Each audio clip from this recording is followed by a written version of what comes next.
wabarakatuh. Selamat pagi sobat muda semuanya, kembali lagi hadir bersama saya Dela Fitri Dan saya Belva Shana. tentunya dalam program acara Biskuit bicara soal kumpulan insiden terkait. Hanya di Indika Radio 106,7 FM. Baik sobat muda semuanya, seperti yang kita tahu bahwa Yogyakarta merupakan salah satu kota istimewa yang memiliki julukan kota pelajar dan juga kota wisata. Namun beberapa hari belakangan ini Yogyakarta seringkali dikaitkan dengan insiden fenomena kelitih. Fenomena kelitih diduga telah terjadi pada tahun 1933. Kelitih merupakan kejahatan di jalan raya, terutama di malam hari. Pelakunya terdiri dari remaja dan anak di bawah umur. Betul sekali, dan rusaknya citra Yogyakarta sendiri ditemukan karena banyaknya kasus-kasus kelitih yang terjadi beberapa akhir belakangan ini. Seperti salah satunya pada tanggal 15 Mei 2022 telah terjadi kasus kelitih yang berada di Jalan Sultan Agung yang telah menewaskan seorang pelajar. Tentunya. Di sana demi menilik lebih jauh, kami sudah bersama sumber wawancara kami, Bapak Abe Widianta selaku dosen sosiologi UGM. Dan juga ada lagi yang akan bergabung dengan kami secara online, ada psikolog muda yaitu Anastasia Sari Dewi yang ada di Jakarta nanti yang akan terhubung dengan kami. Baik, selamat pagi Bapak Abe. Ya, Bapak Abe ini dosen dari Universitas Gadjah Mada ya Bapak. Ya. Bagaimana kabarnya Bapak? Baik, alhamdulillah. Nah, seperti yang kita tahu tadi Bapak, kita kan sudah mengulik sedikit tentang Yogyakarta tadi, bahwa memang akhir-akhir ini Yogyakarta seringkali dikenal dengan kasus kelitihnya. Nah, menurut Bapak AB sendiri bisa dijelaskan sedikit sebenarnya kelitih itu apa sih Bapak? Kenapa banyak sekali orang yang menganggap kelitih itu sebagai kejahatan kriminal sekarang ini?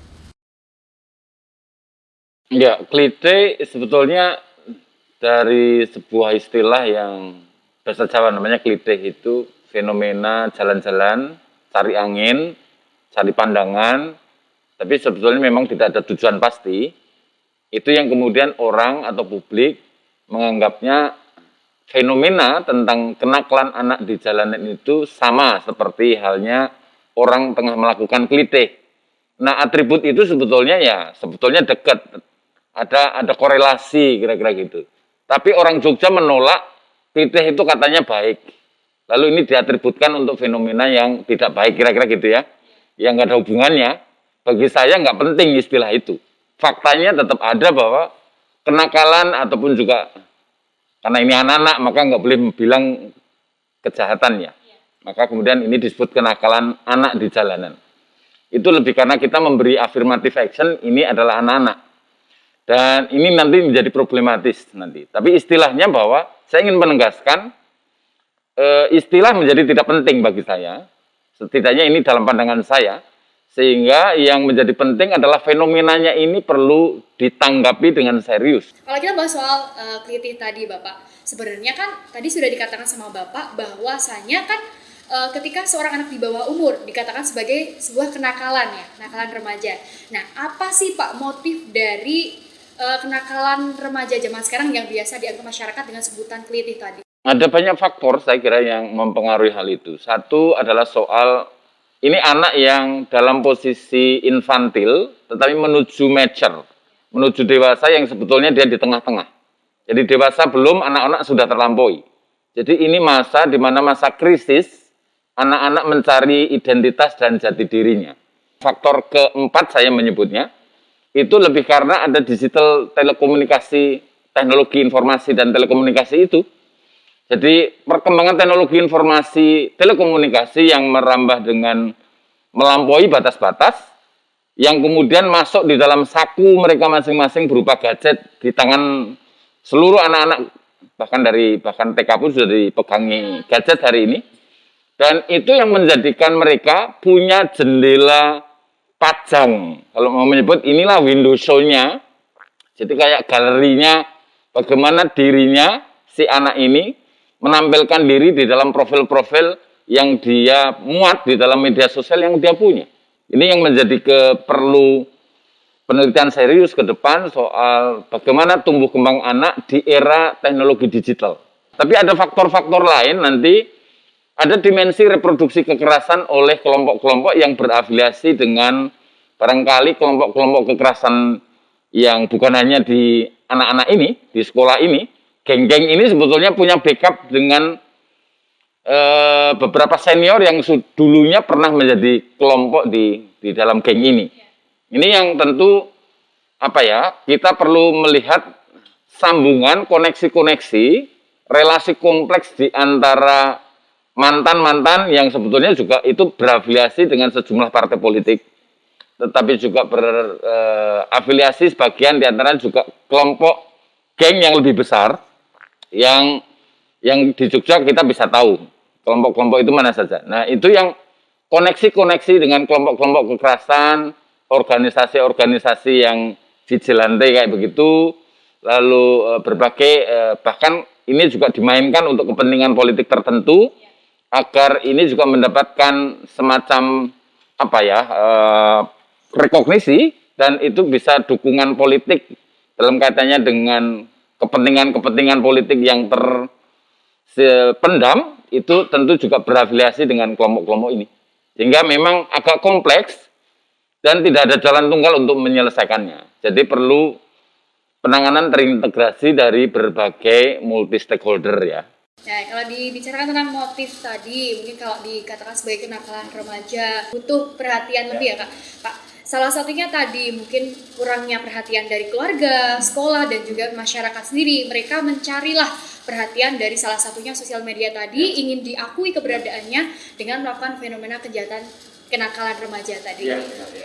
Pertanyaan selanjutnya, tadi kan sudah dijelaskan ya Pak, faktor pendukung PT mungkin bisa dikaitkan dengan salah satu teori sosiologi seperti labeling, di mana memang remaja itu mempunyai keinginan untuk membuktikan dirinya sendiri, seperti dia itu orangnya kuat, terus pengen dipuji-puji kayak gitu, jadi dia seperti pengen membuktikan dirinya, kemudian aku bisa kayak gitu, bisa membentuk orang. Itu bagaimana Pak pendapat teorinya dari sosiologi? Iya, kalau saya kira teori ada banyak ya, tapi salah satu yang tadi saya sudah sebut sebenarnya secara implisit adalah soal rekognisi.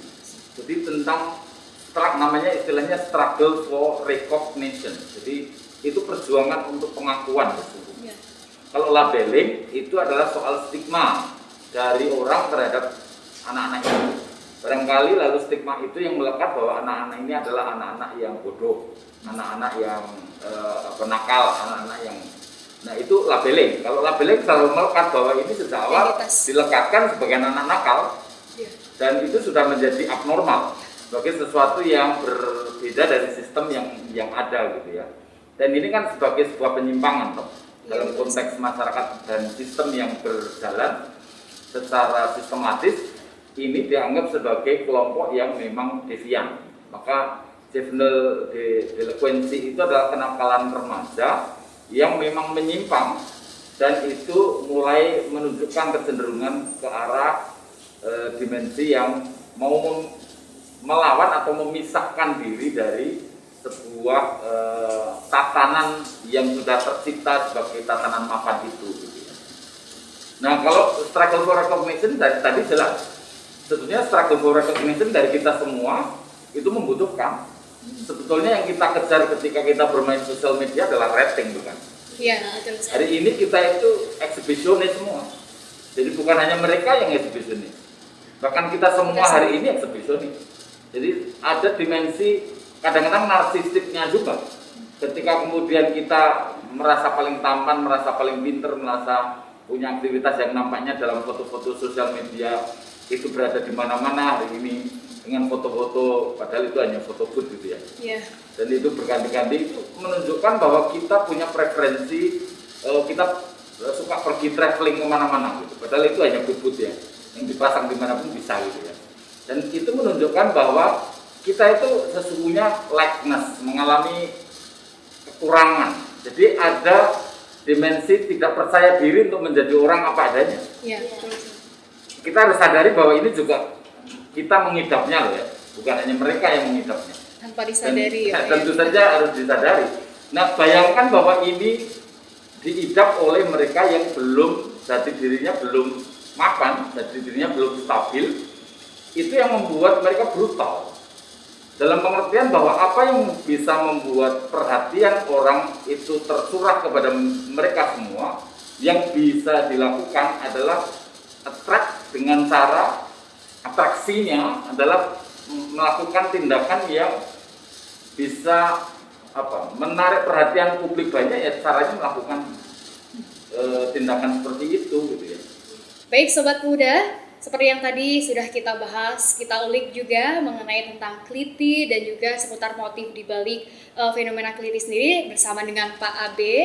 Dan selanjutnya kita akan ulik lagi mengenai tentang sisi mental dari seorang anak-anak yang masih di bawah umur yang mungkin melakukan kenakalan remaja atau biasa disebut dengan fenomena keliti di Yogyakarta ini.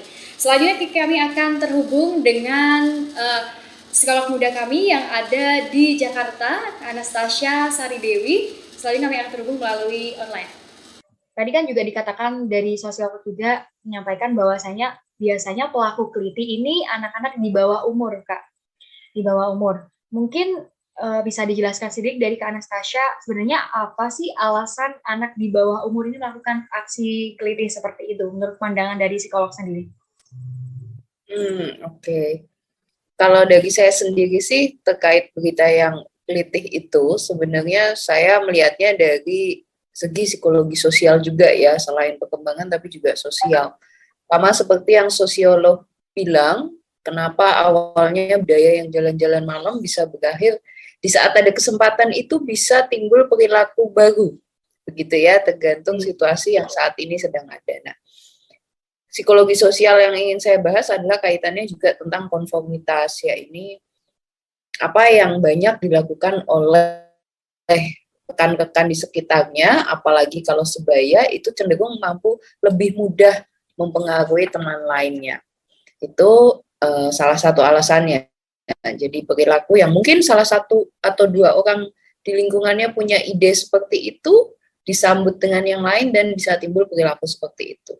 Kemudian rasa penasaran mungkin ya bisa saja bukan ide dari temannya, tapi melihat dari entah TV atau entah berita satu mulut ke mulut yang lain atau dari media sosial mungkin ya, sehingga juga timbul rasa penasaran tanpa berpikir risiko jangka panjangnya atau mungkin kurang bisa berempati terhadap kerugian yang bisa ditimbulkan.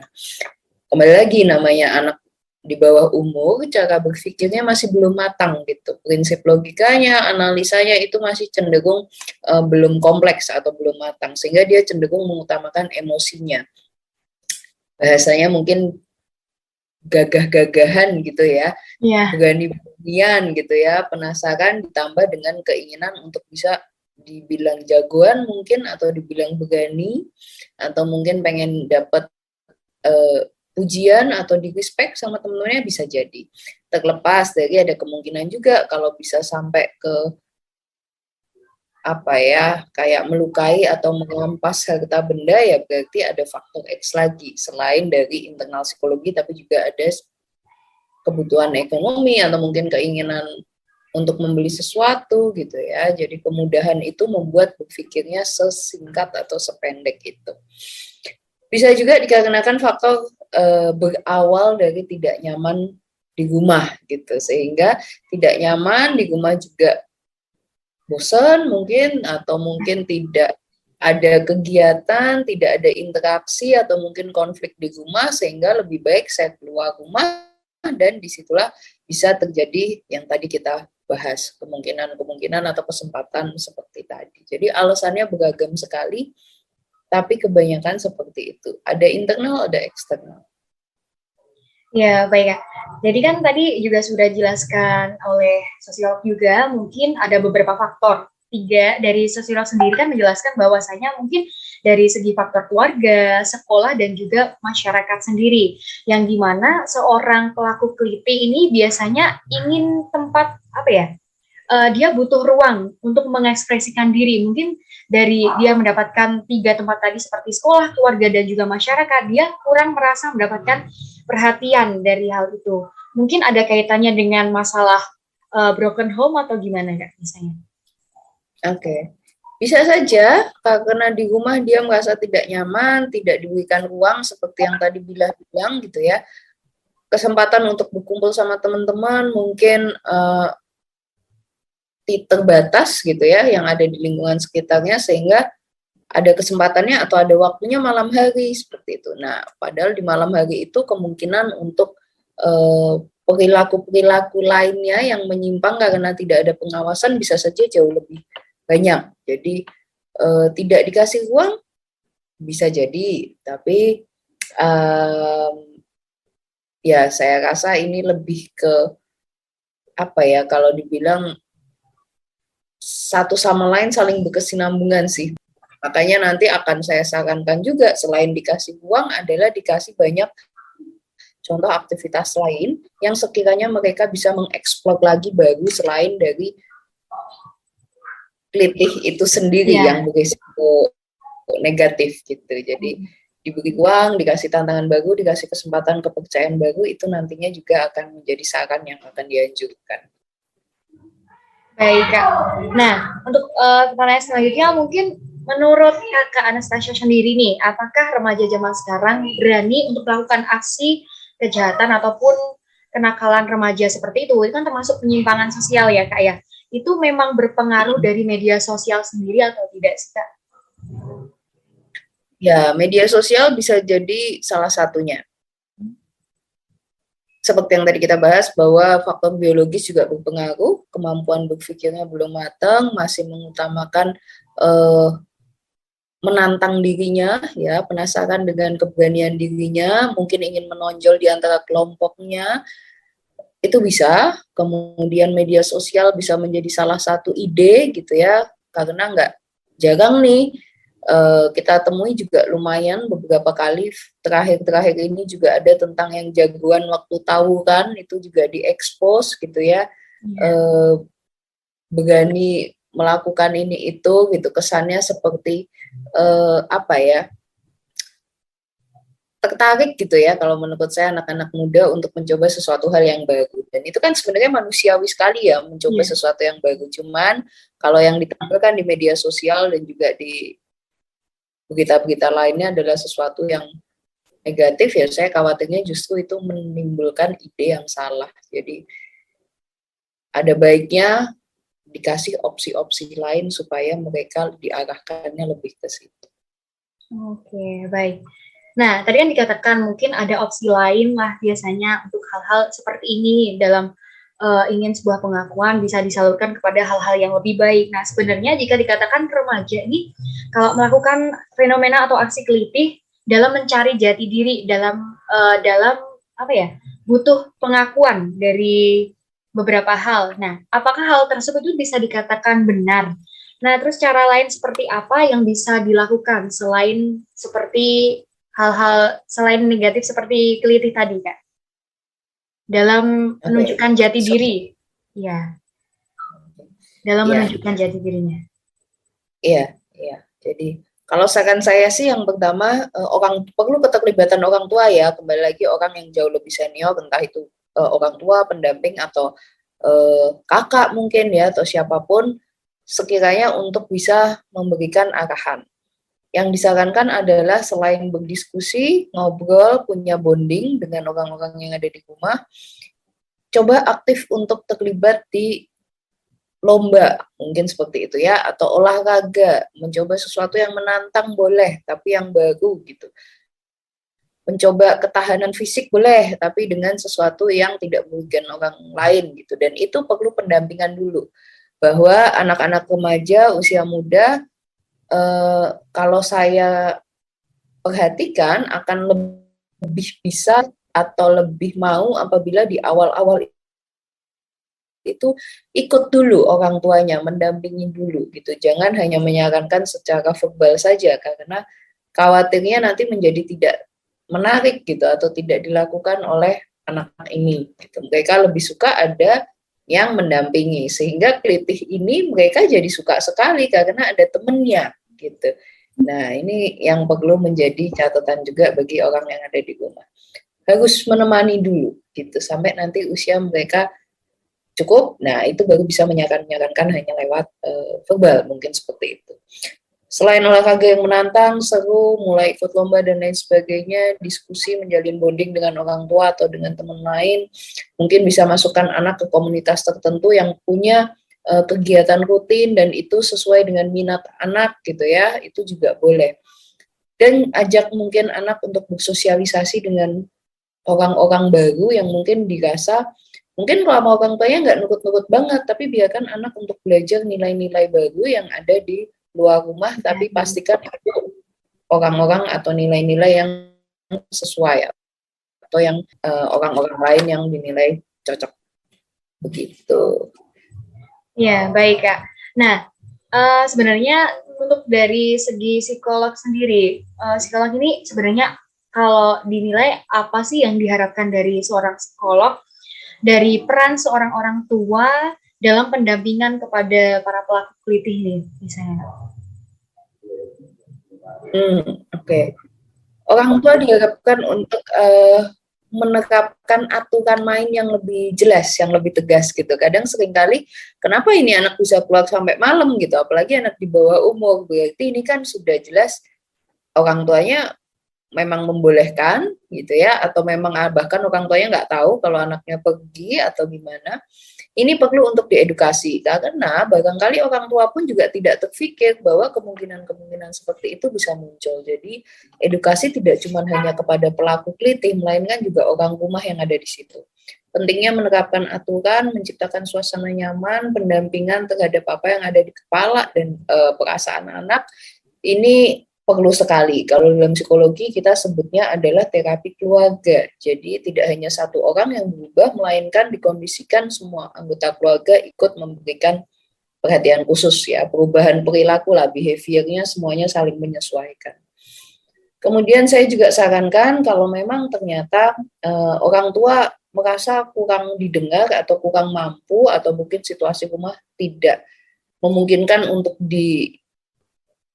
diubah sedemikian rupa menjadi nyaman, libatkan pihak lain yang dinilai mampu memberikan pendampingan kepada si anak ini dengan pendekatan yang tepat, seperti itu.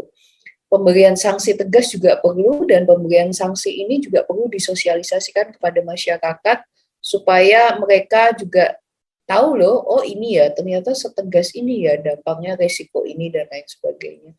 Memang butuh keterlibatan banyak pihak sih ya kalau saya boleh sampaikan. Nah, kalau tadi sempat katakan apa perlu dikasih uang khusus gitu ya untuk anak-anak muda ini, mungkin di beberapa kota sendiri sudah ada tempat khusus yang isinya mungkin anak-anak muda main gitu ya, kumpul.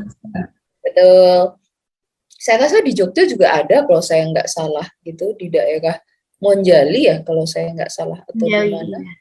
Ya betul ya. Iya, jadi sebenarnya seperti itu sih banyak gitu ya dimiliki. Tinggal diperbanyak saja mungkin entah ruang untuk kompetisi anak muda dan lain sebagainya. Pokoknya banyak challenge yang menantang supaya anak muda ini jauh lebih produktif. Aturan keluar malam hari sebenarnya ya abu-abu ya. Kadang memang harus banyak yang punya kepentingan di malam hari begitu, apalagi yang usia-usia dewasa, bekerja dan lain sebagainya. Tapi khusus untuk anak-anak ini saya rasa memang perlu dibantu ditertibkan dari lingkungan yang paling dalam dulu. Mungkin itu yang saya bisa sarankan dan saya harapkan sih kalau dari segi psikologinya. Baik Sobat Muda, tidak terasa sudah 15 menit kami menemani di pagi hari. Terima kasih juga kepada Bapak Abe Widianta selaku dosen sosiologi UGM. Dan juga kami mengucapkan terima kasih kepada psikolog muda kami, Anastasia Sari Dewi, sudah meluangkan waktunya dan ikut bergabung bersama kami membahas tentang fenomena kelitih yang ada di Yogyakarta ini. Terima kasih kepada kedua narasumber sudah meluangkan waktunya. Dan selanjutnya untuk Sobat Muda, itulah tadi pembahasan kami mengenai fenomena kelitih yang ada di Yogyakarta. Kita berjumpa lagi pada bincang soal kumpulan insiden terkait selanjutnya. Terima kasih, selamat siang dan sampai jumpa.